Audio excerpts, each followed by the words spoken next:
बचपन से हमको मैथ्स में यह पढ़ाया जाता है कि हम किसी भी नंबर को 0 से डिवाइड नहीं कर सकते। यह मैथ का एक बेसिक रूल है।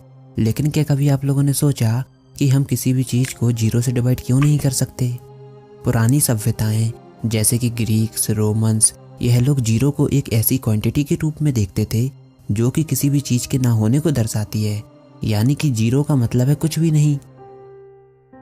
लेकिन मैं आपको लेकर चलता हूँ 7वीं शताब्दी में, जहाँ इंडियन मैथमेटिशियन ब्रह्मगुप्त ने 0 को एक नंबर के रूप में देखा और उन्होंने कुछ बेसिक मैथमेटिकल रूल बनाए जो कि 0 को डिफाइन करते थे।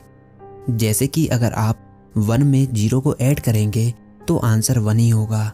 अगर आप 1 में से 0 सब्ट्रैक्ट करेंगे तो भी आंसर 1 होगा।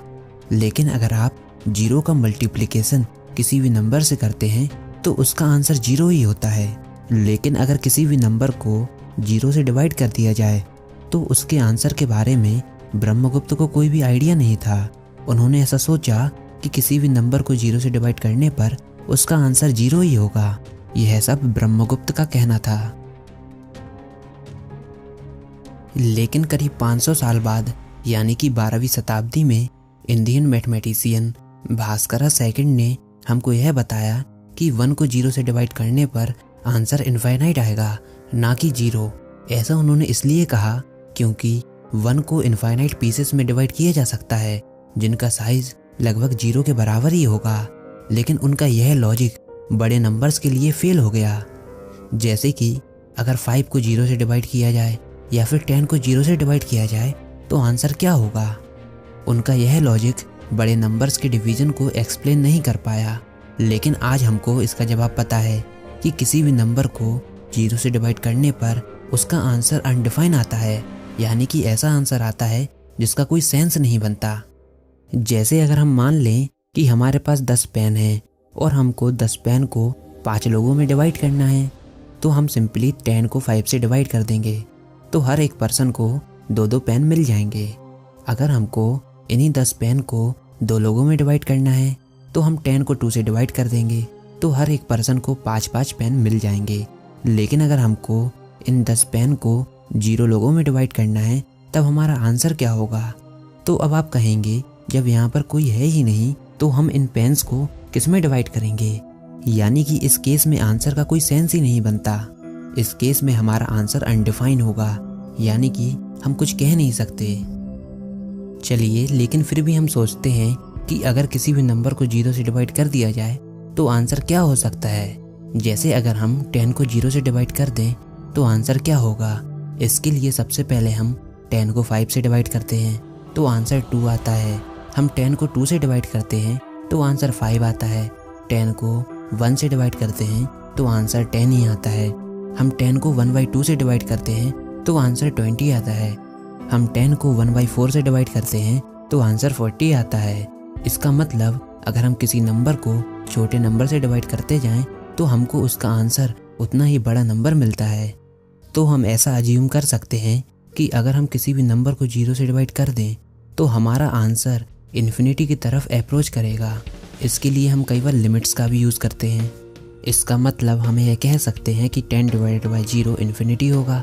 लेकिन क्या ये स्टेटमेंट सही है? जी नहीं, यह बिल्कुल भी सही नहीं है। क्योंकि अगर हम यह मान लें कि 10 डिवाइडेड बाई 0 इन्फिनिटी है तो हमारा यह कहना भी सही होगा कि 10 बराबर होगा इन्फिनिटी इंटू 0 के। और हमको पता है कि किसी भी नंबर का मल्टीप्लिकेशन अगर 0 से हो जाए तो उसका आंसर हमको हमेशा 0 ही मिलेगा। तो यहाँ पर क्या आया, 10 बराबर हुआ 0 के, जो कि पॉसिबल नहीं है। इसी तरह हम यह भी प्रूव कर सकते हैं कि 5 बराबर होगा 0 के, 2 बराबर होगा 0 के, 7 बराबर होगा 0 के। और जब हम इन सब चीज़ों को कंपेयर करेंगे तो हमको पता चलेगा कि नंबर लाइन के सारे नंबर एक दूसरे के बराबर हो चुके हैं। यानी कि 1 2 के बराबर, 2 200 के बराबर, 200,000 के बराबर। यानी कि हम पाएंगे कि पूरी की पूरी नंबर लाइन एक पॉइंट में कोलैप्स हो चुकी है और हमारी पूरी मैथ की फाउंडेशन खराब हो चुकी है। लेकिन ऐसा हुआ क्यों? क्योंकि हमने 0 से डिवीज़न अलाउ कर दिया। इसलिए हमको रिजल्ट अनडिफाइन मिले, ऐसे रिजल्ट मिले जिसको हम कभी डिफाइन नहीं कर सकते। आप इस ग्राफ को देखिए। इस ग्राफ में अगर हम किसी नंबर को छोटे नंबर से डिवाइड कर दें तो रिजल्ट हमको उतना ही बड़ा नंबर मिलेगा। यानी कि अगर हम किसी नंबर को 0 से डिवाइड कर दें तो आंसर पॉजिटिव इन्फिनिटी की तरफ अप्रोच करेगा। बिल्कुल इसी तरह अगर हम किसी नंबर को नेगेटिव नंबर से डिवाइड कर दें तो आंसर नेगेटिव इन्फिनिटी की तरफ अप्रोच करेगा, जैसा कि आप इस ग्राफ में देख सकते हैं। अगर हम इसको मल्टीप्लिकेटिव इन्वर्स के नज़रिए से देखें तो हर एक नंबर का एक मल्टीप्लिकेटिव इन्वर्स होता है, जिसको आपस में मल्टीप्लाई करने पर हमको रिजल्ट हमेशा 1 ही मिलता है। जैसे 2 का मल्टीप्लिकेटिव इन्वर्स है 1/2 और आपस में मल्टीप्लाई करने पर हमको रिजल्ट 1 मिलता है। इसी तरह सभी नंबर के मल्टीप्लिकेटिव इन्वर्स होते हैं। इसी तरह 0 का भी मल्टीप्लिकेटिव इन्वर्स होना चाहिए, जिसका ऑपरेशन करने पर हमको आंसर 1 मिलना चाहिए। लेकिन अगर हम 0 के मल्टीप्लिकेटिव इन्वर्स को देखें तो वह होगा 1/0 और 0 से मल्टीप्लाई करने पर हमको आंसर मिलेगा 0/0, जिसको हम डिटरमाइन नहीं कर सकते। यह अनडिफाइंड है।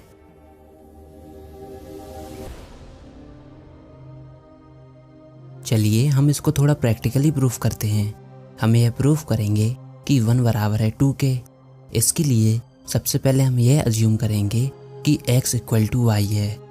अब हम दोनों साइड x का मल्टीप्लाई कर देंगे तो हमारे पास आएगा x² = xy। अब हम LHS और RHS में से y को सब्ट्रैक्ट कर देंगे तो हमारे पास बचेगा x² - y² = xy - y²।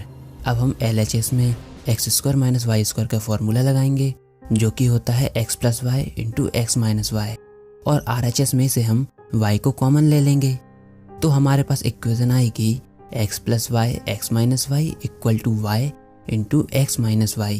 अब हम RHS में से x - y को डिनोमिनेटर में ले जाएंगे तो हमारे पास इक्वेशन आएगी y = x + y × x - y / x - y। अब हम x - y से x - y को कैंसिल कर देंगे तो हमारे पास आएगा y = x + y, और इस इक्वेशन को सॉल्व करने पर हमारे पास आएगा x = 2y।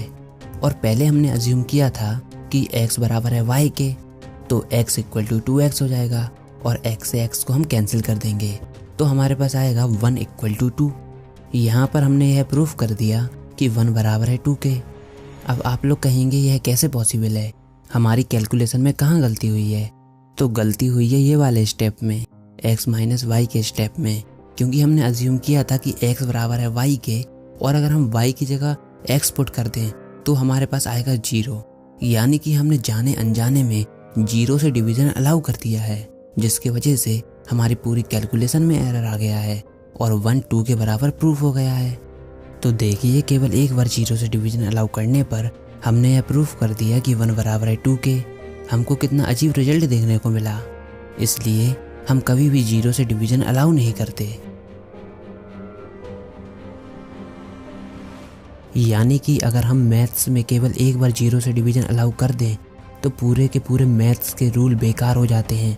हमारी पूरी नंबर लाइन में जितने भी नंबर हैं वह सब एक पॉइंट में कोलैप्स कर जाते हैं, वह सब एक पॉइंट बन जाते हैं।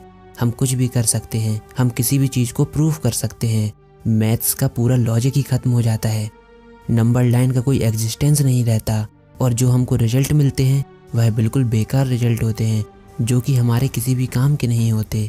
इसलिए हम कभी भी 0 से डिवीज़न अलाउ नहीं करते।